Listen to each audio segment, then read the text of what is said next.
All right, everyone, we're back. We have Superior Court on here.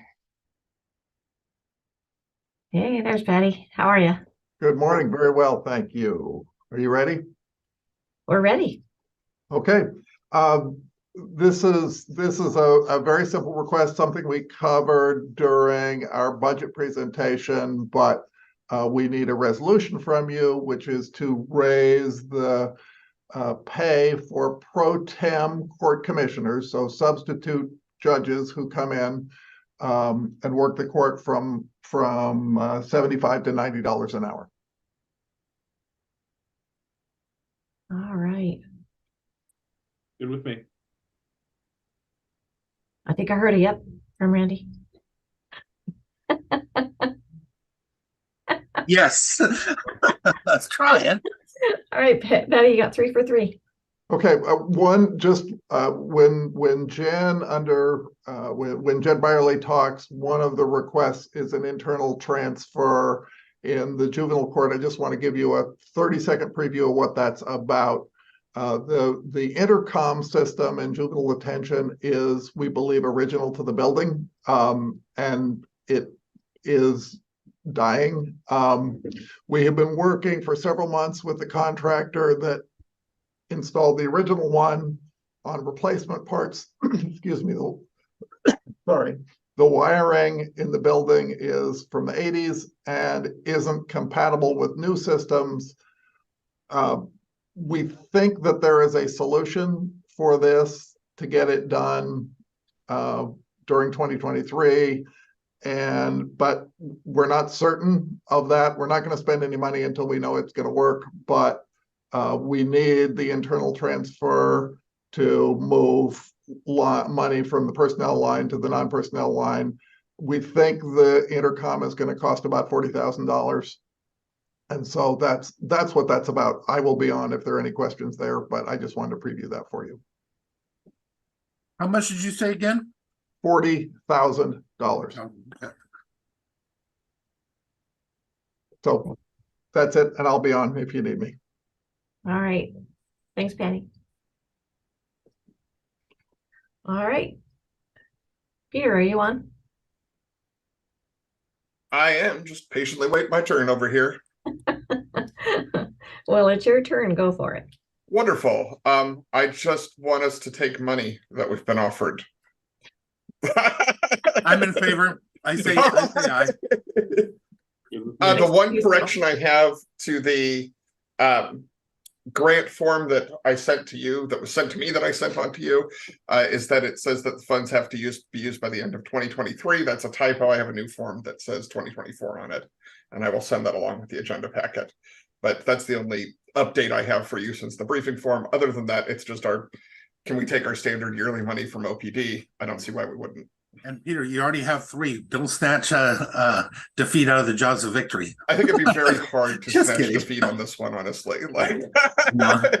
So yeah, we're in favor. all right, that's it for me. Yep. Thanks, Peter. All right. I love this. Let's go on down to community development. Kell.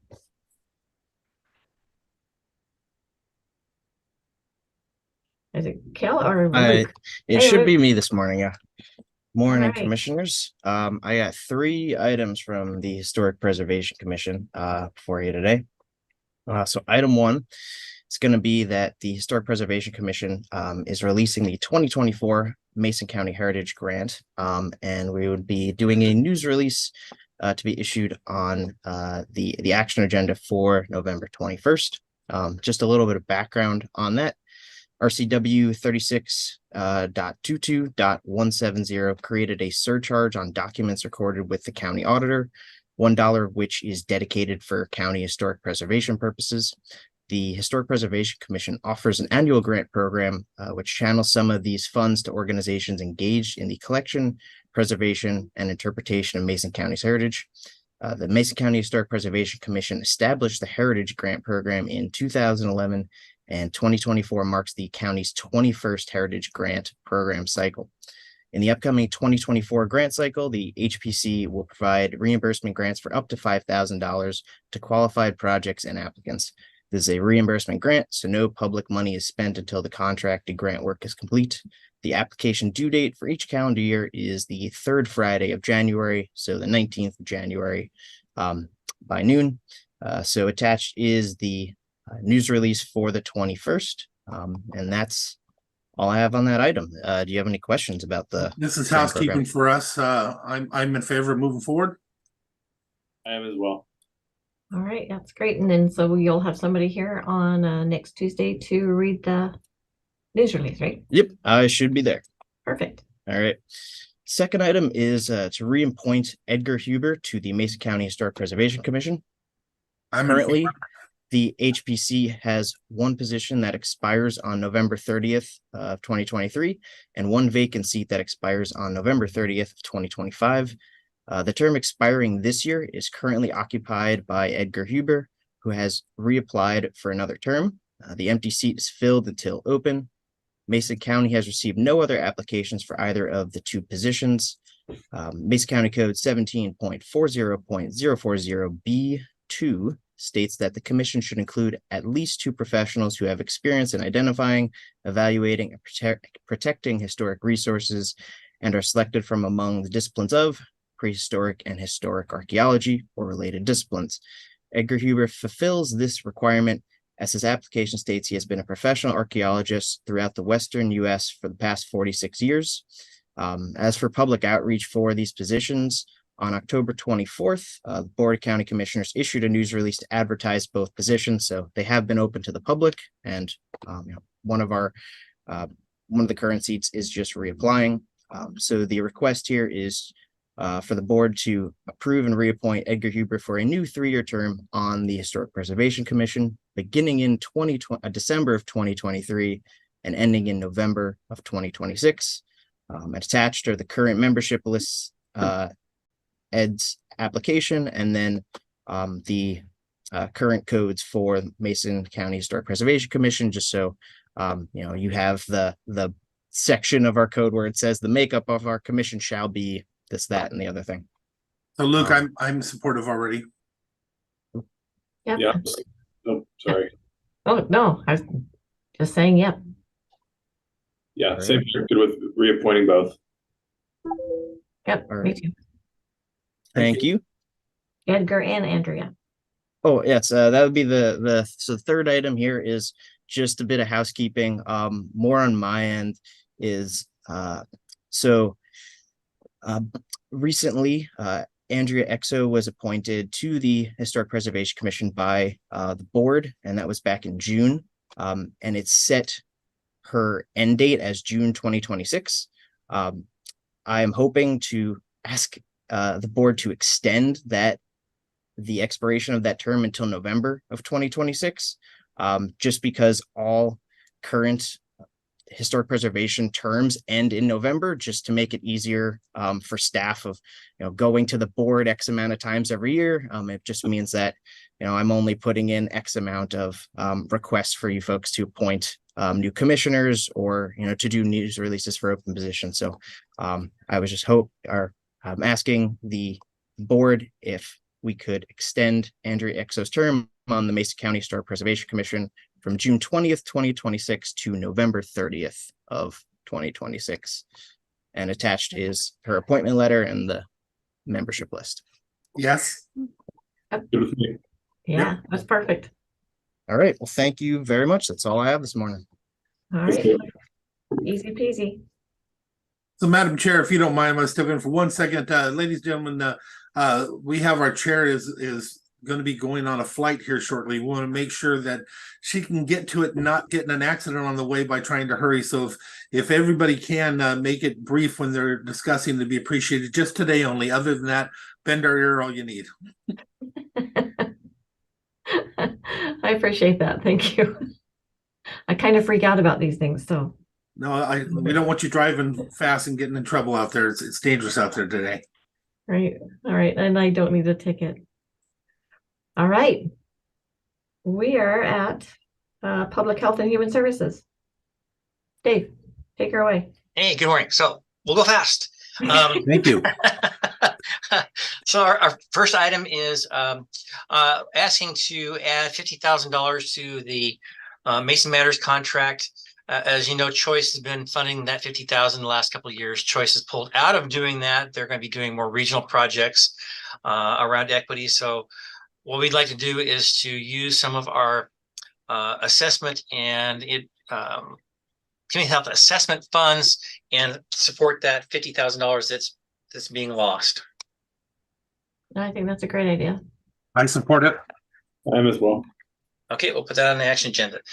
Next item is, we're doing my brainchild here. So we'd like to do training for our employees, give our employees a chance to do career enhancing training using our cross-cutting capability money that's out of FPHS, setting aside $30,000 for the employees, basically $1,000 per employee to be used in 2024 for training of their choice. That meets their job specific directly relating to their position. So I love that idea. Yep, I'm good. I am as well. okay, now it's Melissa. Unmute. Good morning, commissioners. I have a quick morning. item today anyway. We have a citizen position vacancy on the Housing and Behavioral Health Advisory Board for District 3. So we would just like to read a news release at the next action agenda on the 21st. Good with me. Me too. Yeah. Thank you. Thank you. And that's all I have. Wow. Do we have anything for Dave? No. Please drive through. Don't forget your French fries. Yeah. Well, I'm headed to Spokane as well. So, Commissioner and I will both be in meetings over in Spokane. So, All right. okay, thanks. Thanks, Dave. All right. So do we have Loretta online? Mike? Anybody from Public Works? See Richard.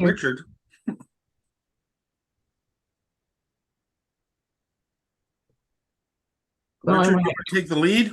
20 minutes. We're ahead of schedule. Thank you very much. But Well, perhaps Mark can do some of his. we could do that until, Mark, would you be good with that until we get Loretta on here? I do see John. I'm sorry, I was just giving Loretta a call and she's jumping on, but be happy to jump into some support services stuff. All right. Why Do don't you we want to go talk John about? first? Yeah, what do you got, Mark? John's going to talk about parks and facilities donations and memorial policy. Mr. Taylor? Good morning, commissioners. Can you hear me? Yes. Yeah. Awesome. I'm having some speaker issues, so I just wanted to make sure you could hear me. The purpose of this policy is to establish guidelines, standards, and procedures for the installation and care of donated facilities or park improvements for Mason County, either because of cash or physical property donations.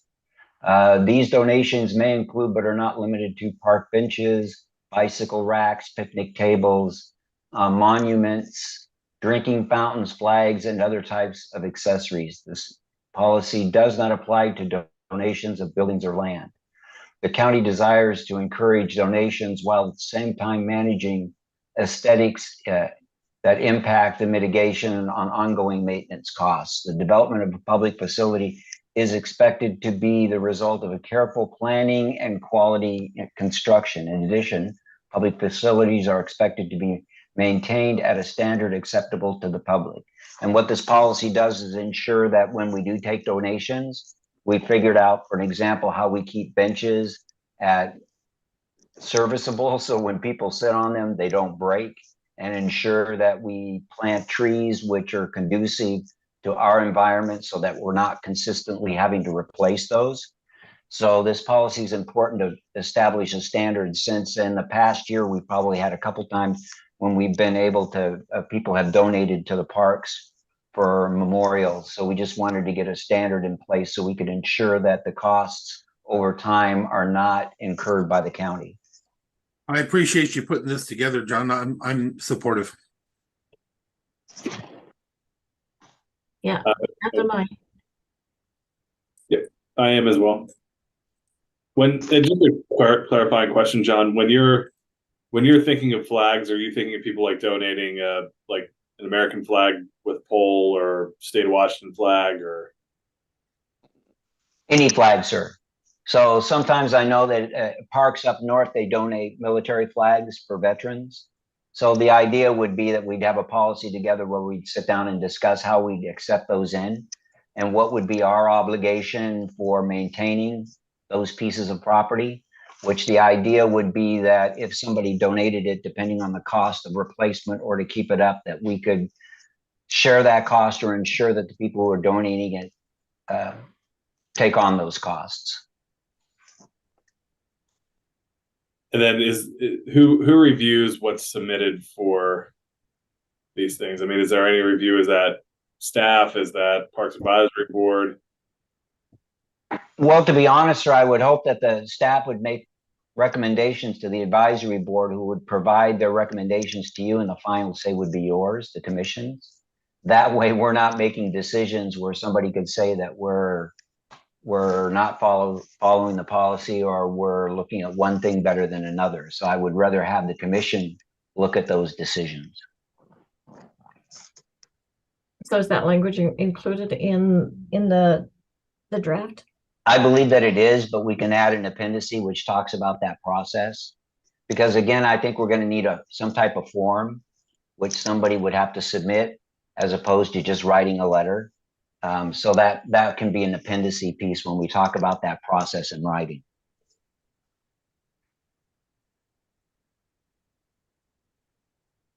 Okay, yeah, I think there should be a little bit more detail around that part of it. Certainly comfortable moving forward with the policy as it is, but I'd love to see a little bit more on that side of the process. Yes, sir. Our thought was that the appendices wouldn't go in front of you folks for approval, just the policy itself. And then we would advise you as those come in so that you can review the form. And then, of course, the decision would be the commission's alone.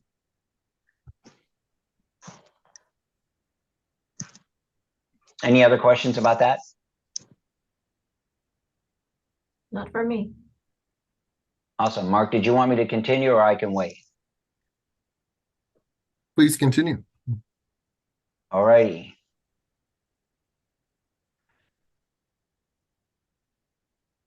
So we have another application for the Parks Board. The individual is in District 2, in which currently it looks like we have both vacancies that are open. And we'd like to be able to bring that forward, or if you folks want to interview this person, we can schedule that to get them approved to sit on the board.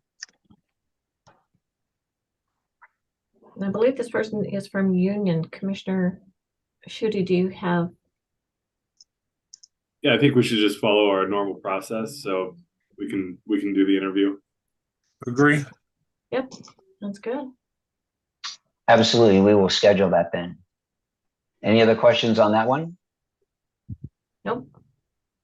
So I'll be quick and not read the next one. For years, since 2003, we've been getting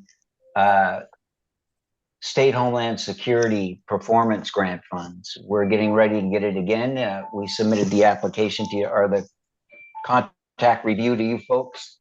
And what we'd like to do is be able to have permission to add that on the approval piece so that we can accept this funds and spend it based on the items that we listed. One of the things that we were able to get last year from funds that was turned in by the Homeland Security grants was a UTV, which unfortunately we weren't able, because of the grant requirements, to get the litter carrier that would modify the back of it so we could use it for search and rescue, and they could go into the woods and bring people out in that.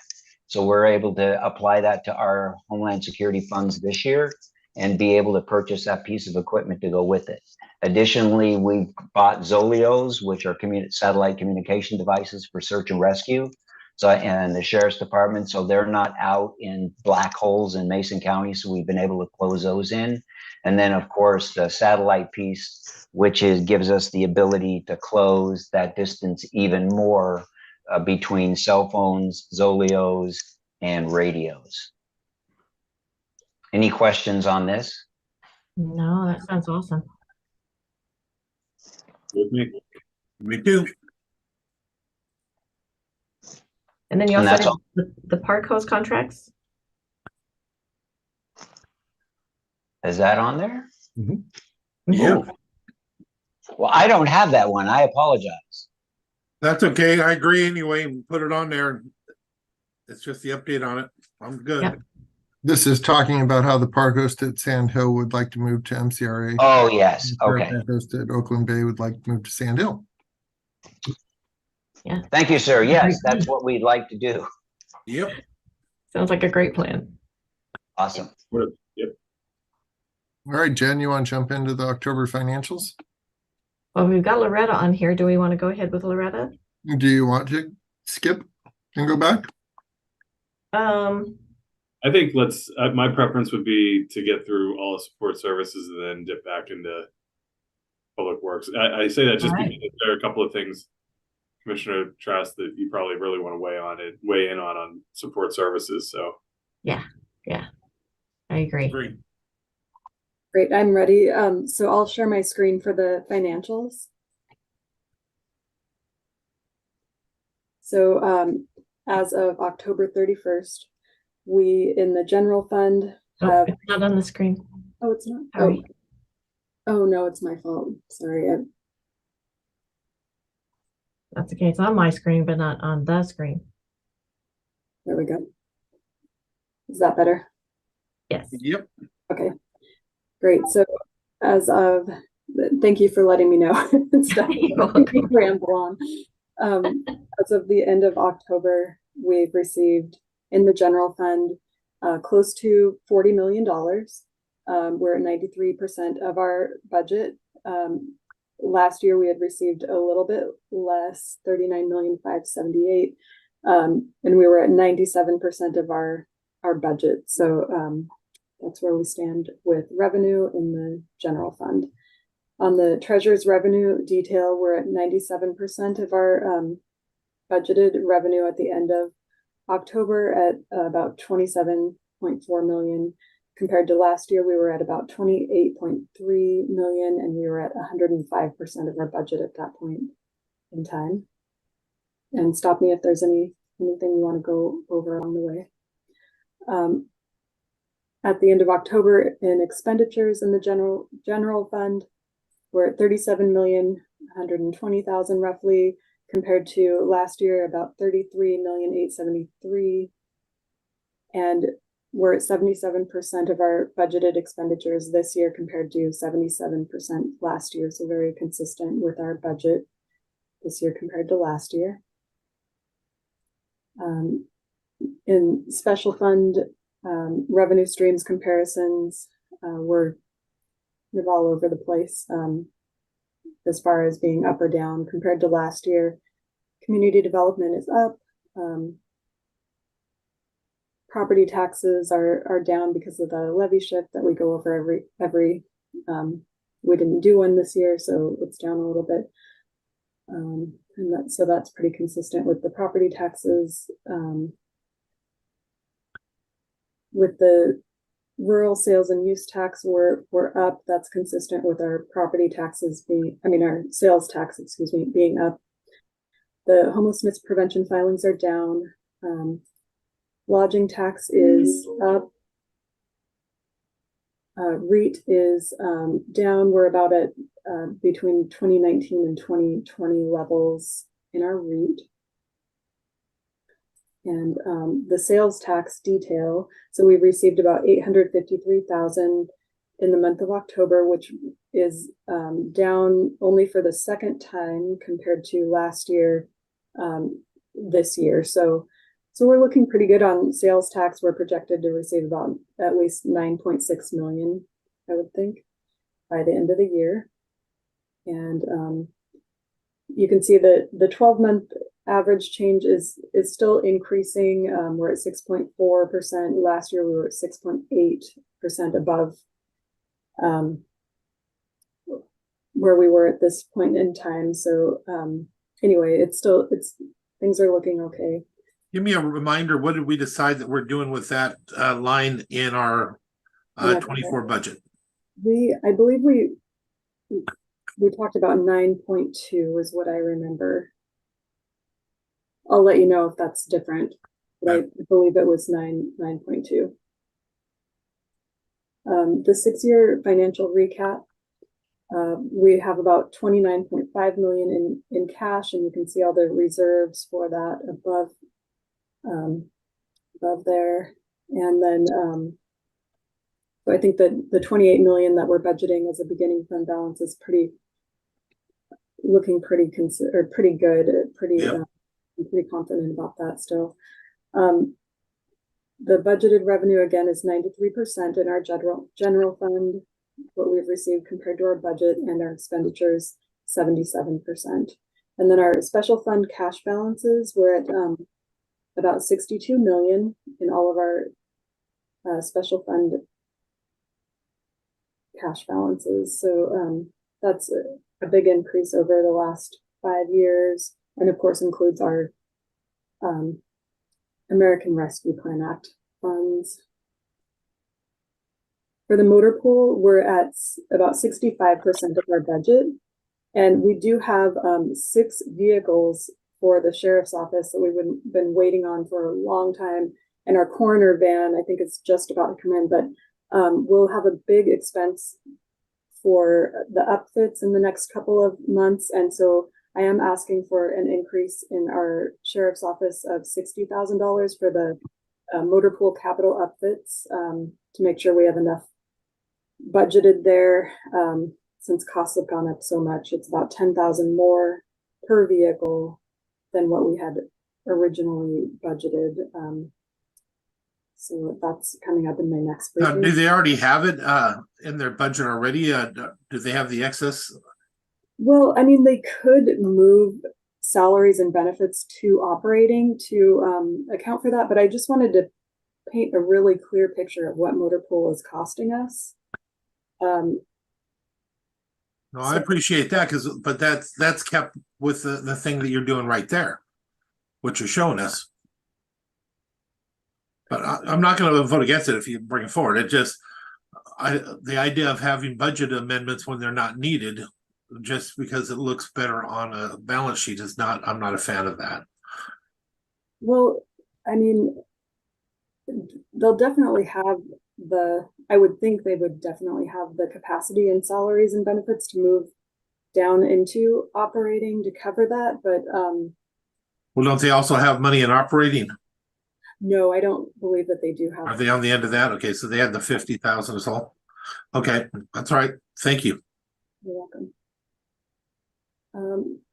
In the special fund revenues, we are at we've received 51,370,000 approximately at the end of October, and we're at 85% of our budget, and compared to last year, 52,967,000, and we were at 65% of our budget for revenues.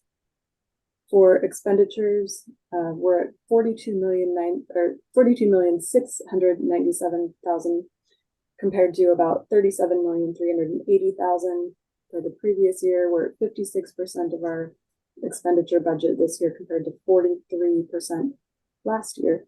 What was our rollover for last year? What do we expect our rollover to be this year in these funds? I mean, it's really variable depending on the fund itself. I just meant overall. I'm keeping track of some numbers from a conversation this morning. An ending fund balance in this. I can get that for you. I don't know off the top of my head. That's okay. That's all right. I just was curious because keeping track of the numbers of a couple million. What are we thinking? So you're talking about cash that's rolling over? That's yes. Unexpended? Yeah. I mean, it's so variable that I don't even really track it on the as a lump sum unless I'm reading it off of the budget because it is so variable per. That's okay. We won't worry about it. We'll just look at the budget at the end of the year. Okay. I mean, I can definitely get that for you. and I mean, again, like there's such different expenditures. It's not like the general fund is pretty consistent, and what we're spending is typically salaries and benefits, and then the operating is about 25% of the total budget compared to the salaries and benefits. So anyway, it's there's just a lot of different things. Yeah, I can get that for you though. So that's all that I have on the October financials. Anything else that you want me to follow up on? Nope, good, thank you. Okay, so my next item is the end of the year budget amendment, and there are two items. Well, actually, one item for the amendment that I have added that is not included in the packet, and that is the risk management, the property insurance that we pay at the end of October or during October. It was higher than what was budgeted, so I wanted to ask that we include $279,873. That's the amount that is over the budget. That's the amount that the general fund paid. So I included it in here. So if you're okay with that, commissioners, that would bring the total from the general fund added to the budget to $1,054,462. And that includes revenue of $155,692 from variable sources in the general fund. And then other funds, the expenditures included in the budget amendment are $4,260,831, which includes offsetting revenue of $3,769,538.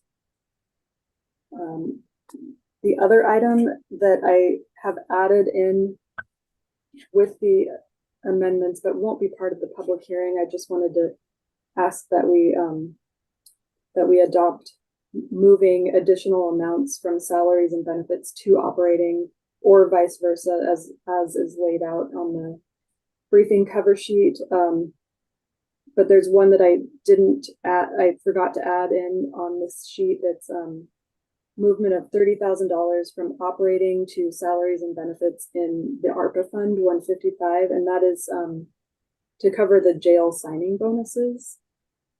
Since we don't have anything budgeted in salaries and benefits in Fund 155, that's why I wanted to move that amount in there. It's over the $15,000 that's allowed by our resolution. Okay, and I think that was the intent from the beginning, wasn't it? Yeah, I mean, it was definitely it's an ARPA project that is approved, but it conflicts with the other resolutions, so I wanted to make sure we get that budgeted. Perfect. And the other things, I mean, moving the $100,000 for public defense, that was talked about earlier, briefed on 10:30 by Peter Jones. Juvenile court, Paddy talked about that, the $40,000 for the intercom system.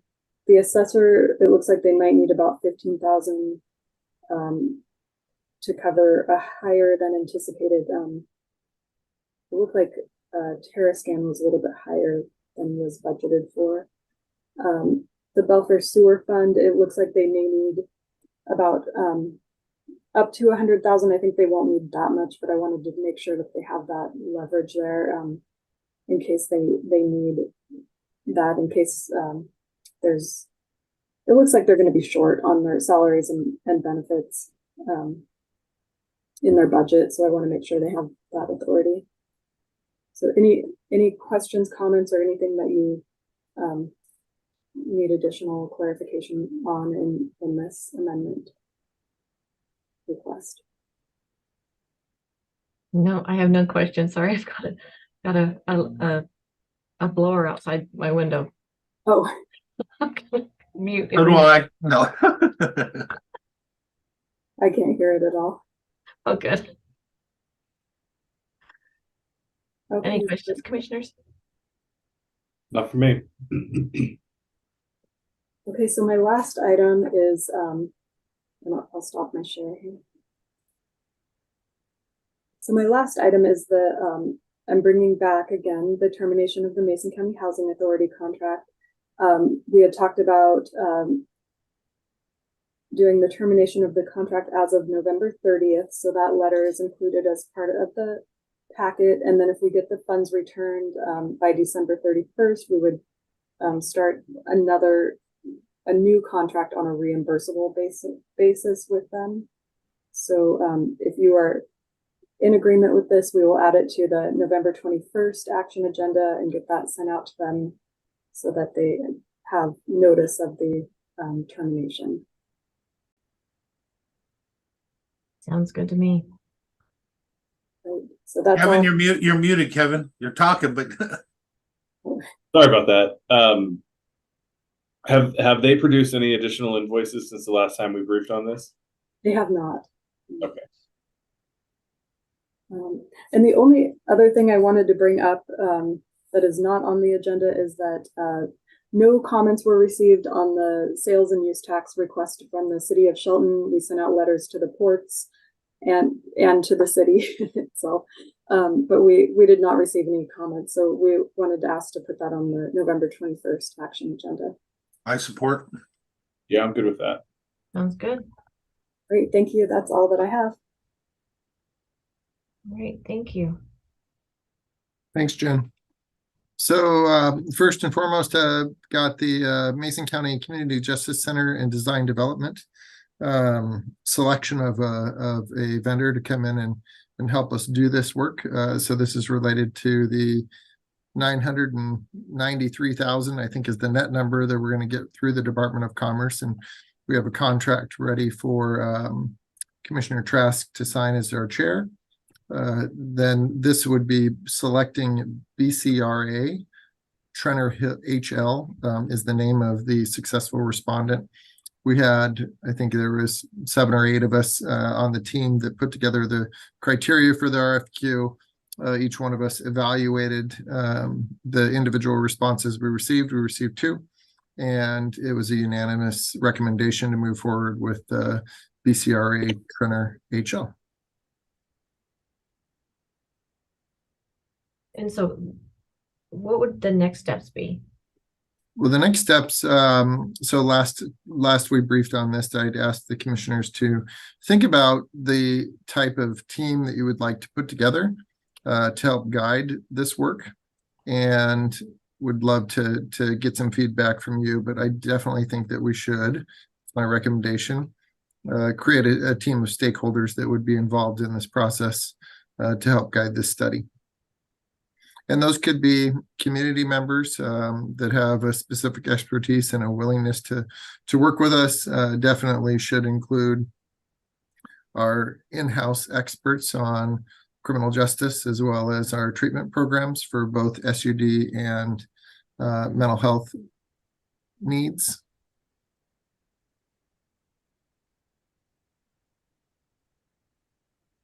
I agree. I think that would be great. Their proposal looked interesting. Yeah, I think that we all liked it. Mm-hmm. I think it was also fascinating to see what other areas have used them too. So. They've actually done some similar design work for other entities, combining these services. So, and they bring a team that are experts in the field. So I think it'll be super beneficial for us to sit down with them and talk about what that solution could look like in the future for Mason County. Right. So are you hoping that we give you some suggestions now, or do you want us to? I'd be happy if you guys would like to just email me recommendations for who you'd like to include. I can also reach out to our team that created the RFQ and evaluated these responses. I would expect those individuals would still be involved in the planning side of that. So that's individuals from our sheriff's office as well as public health. So those individuals would stay on the team, but definitely interested in bringing some additional folks on if necessary or wanted. Yeah, I would highly recommend that you have folks from the Thurston Mason BHASO, since they are providing services currently in our jail and do our co-responder program and are the designated crisis responders. So I don't know beyond that how many, what kind of suggestions that I would have, but I think Joe Avalos and Mark Friedman would be a great place to start. I was going to suggest them as well, just so that we can have the mental health. And they also do SUDs too, correct? Yes. Yeah. And they might have recommendations of others that would be appropriate in those fields as well. I can reach out to them. And then, Mark, is there going to be, so we'll accept this as the responsive bid or the responsive proposal, mm-hmm. and then you'll enter into a negotiation with them to finalize a contract, cost, scope of work, all that kind of stuff. And that'll also be brought back before the board for approval. Okay.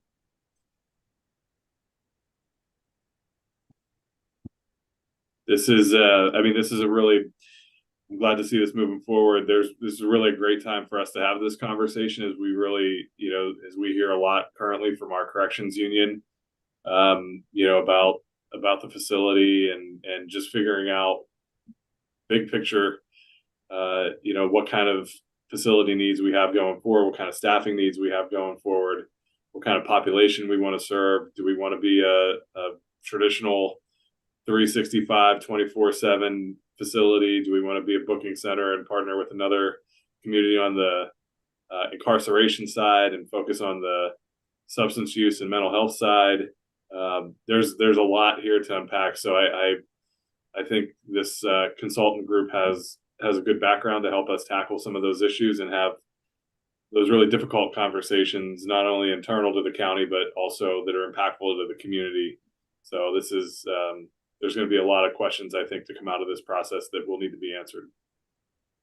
I think also responsibilities, does the sheriff's office want to continue on with the jail, and then do they want to incorporate the behavioral health and substance use also, or how does that work too? I'd be interested in knowing that. I would also, I know this in terms of building out the stakeholder group. I mean, this was something that Representative Couture was adamant about when he met with us a few weeks ago, needing to have a stakeholder group. I would see what his interest would be in serving on this, since he was the prime sponsor of the funding, and ultimately we're going to be relying on his support and advocacy to go get additional funding for either the incarceration side or the mental health substance use side. So he seemed pretty interested in the stakeholder process, and so I would figure out how we can incorporate him into that going forward too. Great.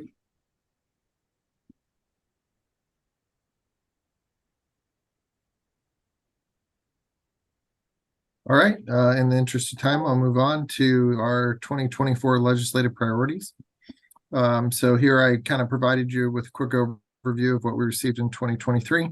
And then looking at the proposed 2024 requests. These are based on our conversations that we had with our legislative teams, kind of talking about what's the best way to structure these requests, so that they're flexible and they can pick and choose and kind of fill gaps or opportunities, I should say, that they see in their budgeting process. And so for 2024, we are recommending the board include $100,000 for improvements to the Larson Lake Boulevard improvements in Beards Cove area. So Beards Cove has a number of leaky lines in and around Larson Lake Boulevard that need to be fixed.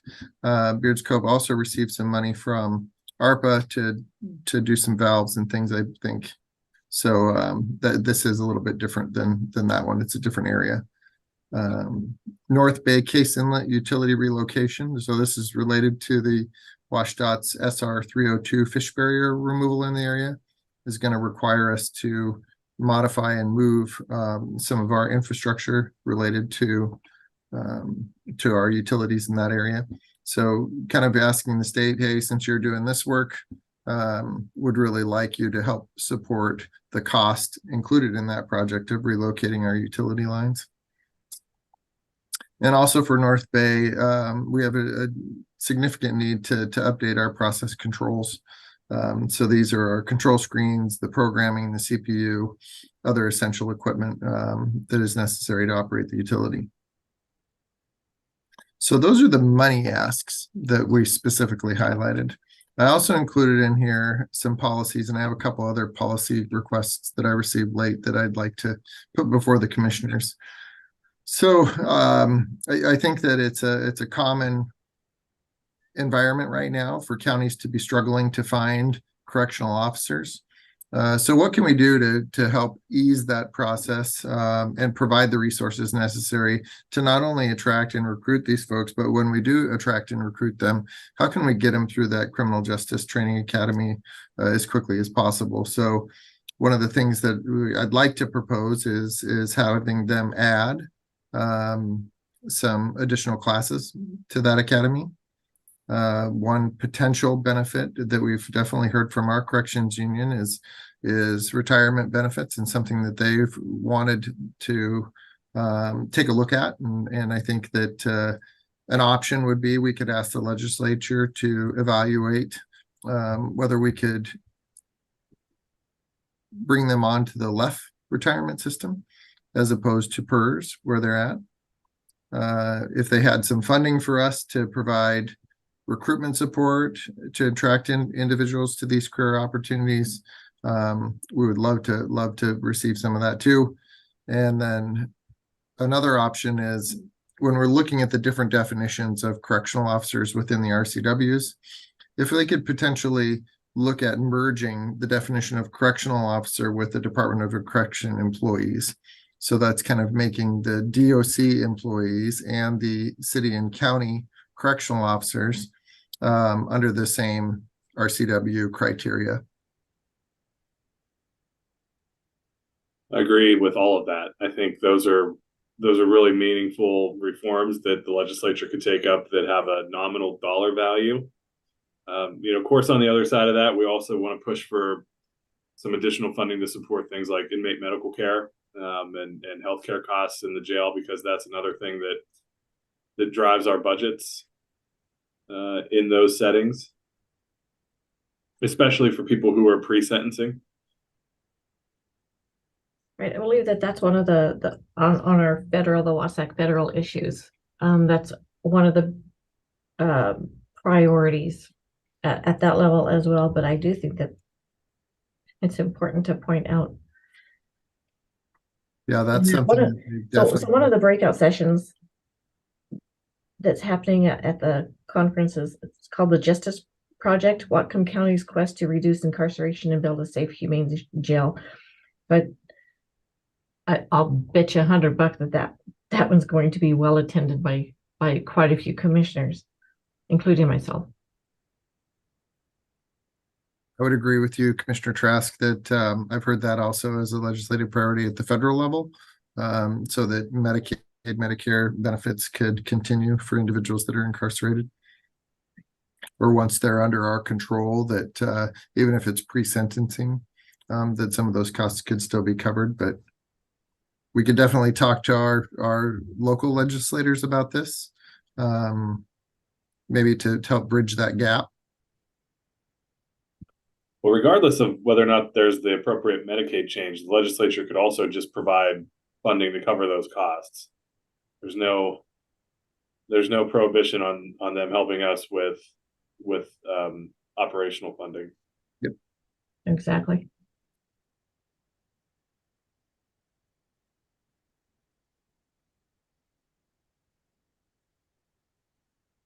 All right, so I also included, and I actually did not include because I received it a little bit later than my deadline for getting this into Mackenzie. but wanted to mention with you that planning and community development, there's been some talk around the different counties that are up for their comprehensive plan update to provide a 6-month extension to adopt the 2025-2045 comp plan. So there's other counties that are asking this, and Kell also thinks that this would be beneficial for us. One of the other challenges that we're having is that the state still has not adopted the 2021 Uniform Building Code. And the next round of updates is coming out in 2024. So one of the recommendations may be skip the 2021, focus our efforts on evaluating the 2024 code adoption to adopt in 2025. I'm actually hoping that they'll push those codes further out. So we can always hope that they do that, but I don't know about that one.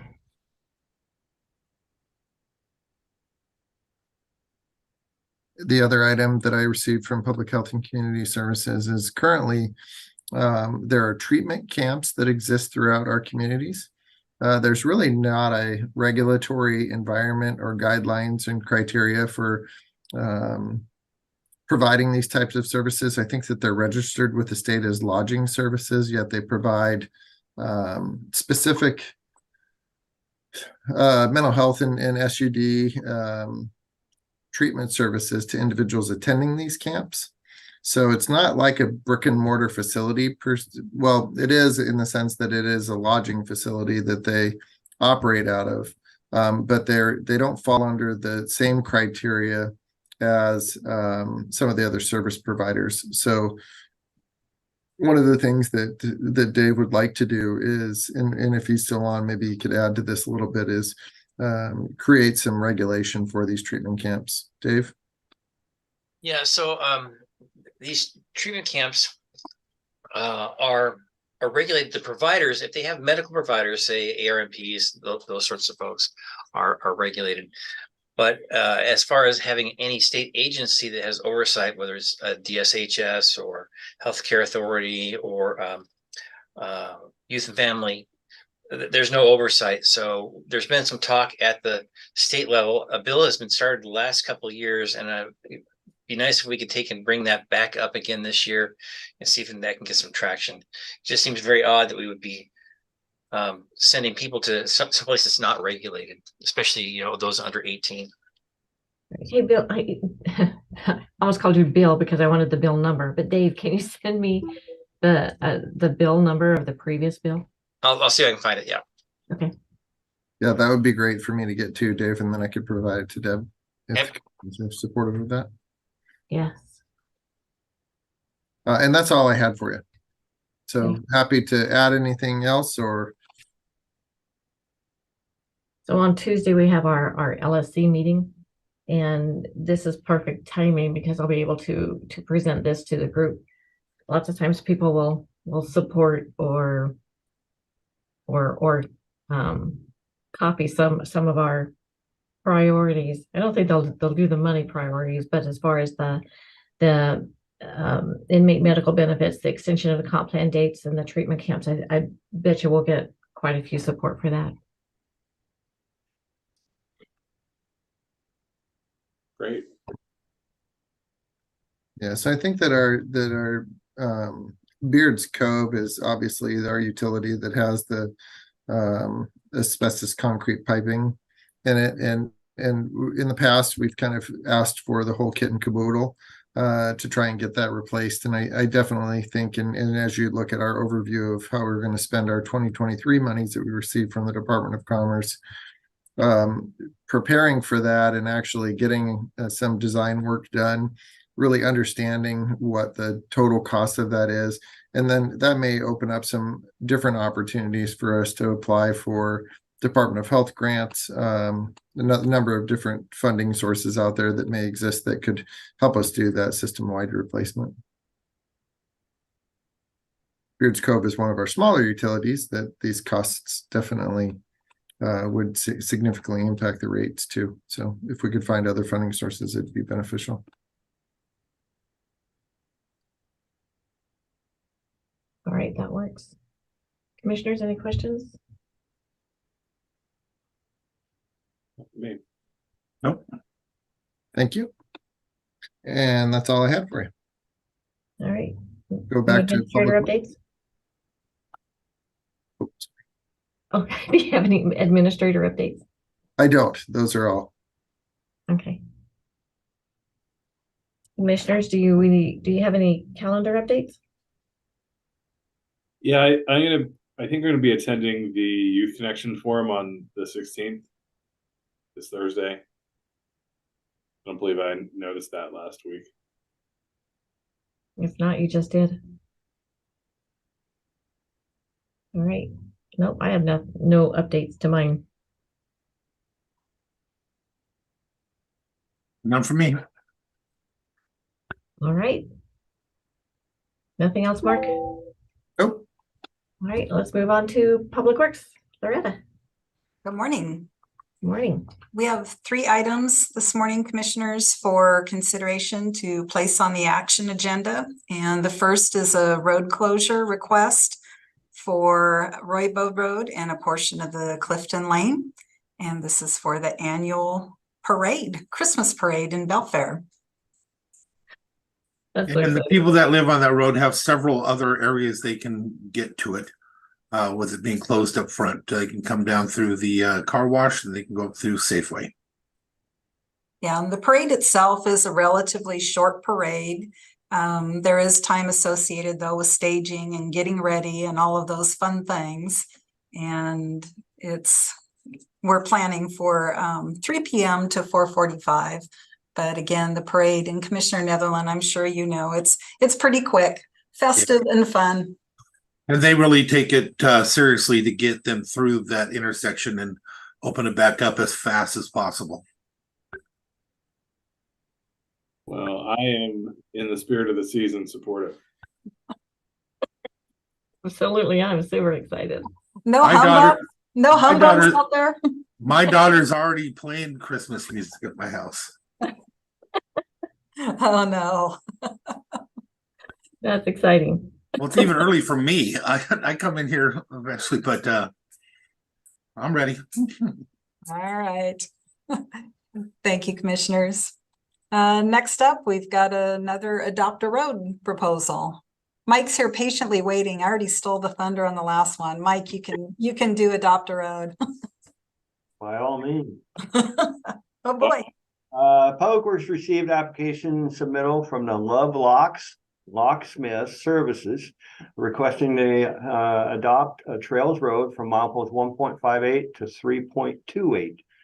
The agreement would be for a period of 2 years. The volunteers committee would pick up litter at least twice per year, along with other conditions spelled in the agreement. And we have checked them out, and we recommend the board authorizing them. I'm good with it. I am as well. I think it's cool. All right. And then next up, commissioners, we missed an amendment. Well, or maybe we weren't sure we were going to need it, but we're requesting approval to extend and increase the current contract that we have with TDJ, the CPA that's been performing services in the absence of our finance manager. And Stephanie and I reviewed and are thinking it would be beneficial to be able to have the ability to have some on-call services as we continue transitioning and getting up to speed. So that's the request for this contract, commissioners, an extension and then also an increase. I'm supportive. I am as well. I am as well. I think she's done a great job. So truly appreciate her, Teresa and her team. Absolutely. All right. And then commissioners, I missed the noon, but sent over an update on the milestones and steps to move through our solid waste haul and disposal agreement. So hopefully you all received a copy of that. And we're tracking along. So we do have the ILA from Cowlitz, have reviewed and made notes, have set a time with Tim and Nicole to meet this Wednesday. And get that buttoned up and complete review with Mason County Garbage. So far we're tracking.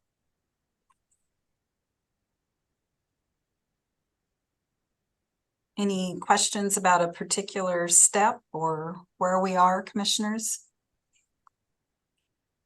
So the plan is to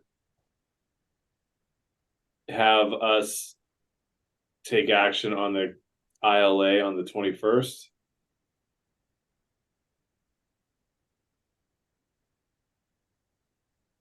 This would be Cowlitz's board Okay, action. gotcha. Yes, Commissioner.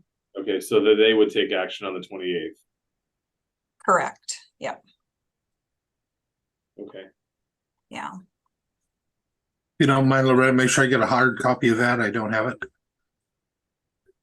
Oh, yes, I will do that. Thank you. Yep. And so the intent behind this timeline is to, when we get to our continued hearing in December, to be able to execute a contract and ILA, or just the ILA? That's correct. Both of them, Commissioner Schutte. Okay. Yep. And if anything gets sideways between now and then, we'll keep you posted at next briefing. And please be prepared to explain to me what will happen if something happens with our ILA or anything happens with their facility in regards to the contract with this entity, since we're doing it for them. I'm still not comfortable with that. Yeah. And that's the purpose of the review later this week, is to make sure that both contracts are covering all situations. Yeah. Yeah, if Cowlitz wasn't available, then Mason County Garbage would have to utilize one of their other two facilities that they actually own and control. And then we will have the cost associated with that, because it's obviously different transport fees. Well, I definitely need to know the costs associated with that, if that's what it's going to be, because that seems inappropriate for the timing and how we're doing this. I'm just not comfortable with any of that, but I'll read it and I'll learn from there. We'll figure it out.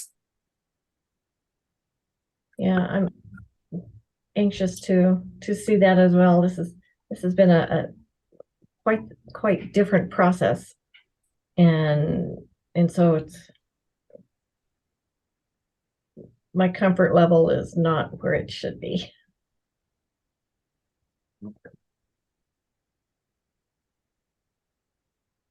Okay. Anything else on the haul schedule, long haul negotiation schedule? Not for me at this time. Nope. All right, and then the last item that we have, commissioners, is the solid waste survey. I'm not sure if Richard is still on here. Maybe, yes. There he is. I am. Okay. Is that an Oregon State Beavers sweatshirt because they won this weekend, or? My kids feel that orange is my favorite color, because why else would I wear the bright reflective jacket? So everything I get from them is orange, shoes and everything. No, look at it this way. They're trying to keep you safe so nothing happens to you no matter what road you're on. You're walking through the parking lot of Walmart. Either that or they wanted advance warning to see you coming. There you go. I'll bet you that's it. It's more of a keep tabs on dad deal. Hey, Richard, if you end up getting this nice necklace with a little bell on it, you'll know that's what the purpose is. As long as it doesn't come with a remote and a shock sensor out there. Okay, so there we are, step 2 of our crop, which is part of our recycling or contamination reduction. And I'm going to share a screen real quick here, I think. All right, hopefully you can see that. You can find these on our, well, actually, you can find a link to this on our solid waste website, on our utilities website. It'll be on Mason County Garbage's website. End of the day, we have these little handouts that are available at all of our transfer stations. They're available here at Public Works at the front desk, at HR, and also out in front of your offices downtown.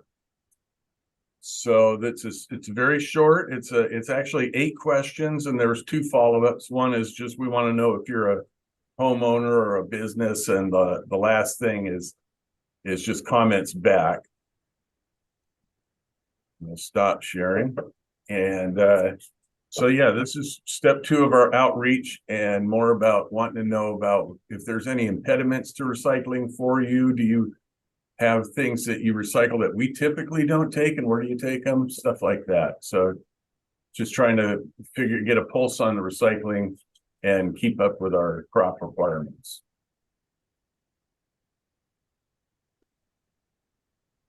All right. I know that our front desk has quite a few of those little cards. Appreciate. Pass them out. It's kind of fun. Yeah, I appreciate Kevin bringing those over. That was very nice. Okay. And actually, maybe I got one more thing for you. Oh, I just lost it. Anyway, I had a graph that I was going to show you just to keep you updated, all of you. I know Randy's up to date, but last Wednesday night, about 10 o'clock, we lost well 4's pump at Beards Cove. About noon on Thursday, we got a low level alarm. We got well 3 up and running. It only puts out about 35 gallons a minute, which is about 25% of what the community demands. So we were in a losing situation. Staff did a fantastic job of using their resources and contacting and people that could help them and troubleshooting the issue. And we ended up on Friday at 3 o'clock in the afternoon installing a 20 horsepower pump, which is only half the capacity of what was originally there, on an as needed basis. But we're renting it at the moment until a pump can get built, because they just don't keep these on the shelf. It's a rather large and heavy duty pump, 30 horsepower, or it's 40 horsepower, I'm sorry. It pumps up to about 500 feet of total dynamic head at 250 gallons a minute. So it's very, not going to be a cheap pump, but it's out. I'm expecting quotes today from multiple vendors and contractors, and I just want to keep you up to date on that. Thank you. So is there any need to follow an emergency protocol on the purchase of this pump, Richard? Is it going to be over the amounts that we need to potentially should go out for bids on, or is this something that the commissioners may need to? No matter what, I've got 2 different pump vendors so far I've talked to. They're both 7 to 10 days out. So I'm soliciting quotes. Okay.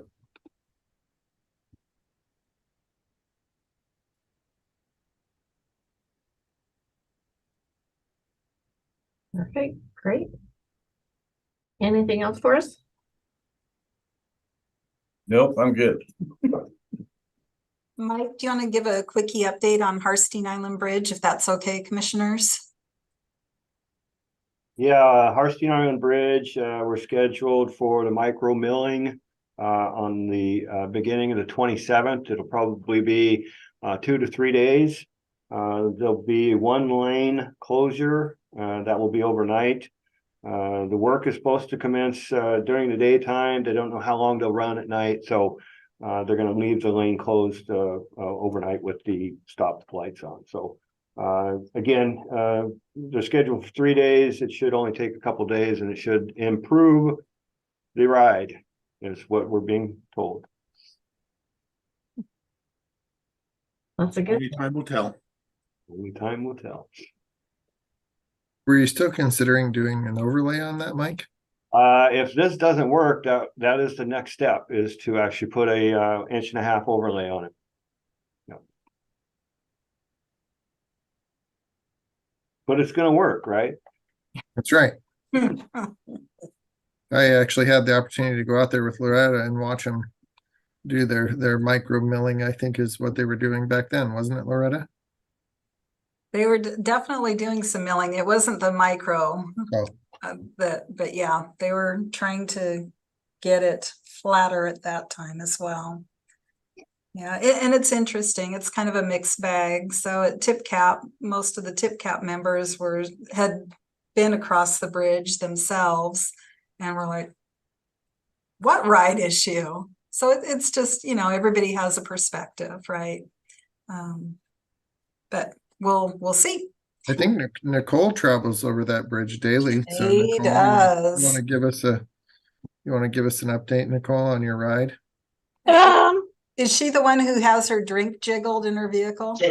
No, you know, it's fine going over the bridge onto the island. It's a little bumpy going off the bridge, but it's not anything that's like affecting anything right now where I feel like my suspension or anything's getting affected. But I mean,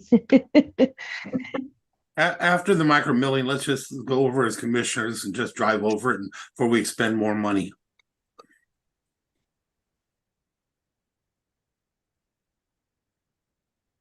Sounds like a plan to me. It's like a road trip. Because we're under the gun for time, I want to get Commissioner Trask out of here by noon. I got a couple of things, Loretta, if you don't mind. Sure. One is a thank you on Victor Road. It took us a while, but I just got the call. They're very happy. Thank you for getting that done. Another thing I'd like you to consider is using our lighting scenario to look at it, whether or not we can place a light on that corner. That's still a very dangerous place for cars to pull out. The residents as well as the fire center, everything like that. And I'd also like you to see what it would look like to have some type of flashing light maybe coming around that corner. I know it's a highway, but maybe we can work some deal with them or something to look at some options for safety, because there's also a straightaway there, and they're going up into neighbors' homes.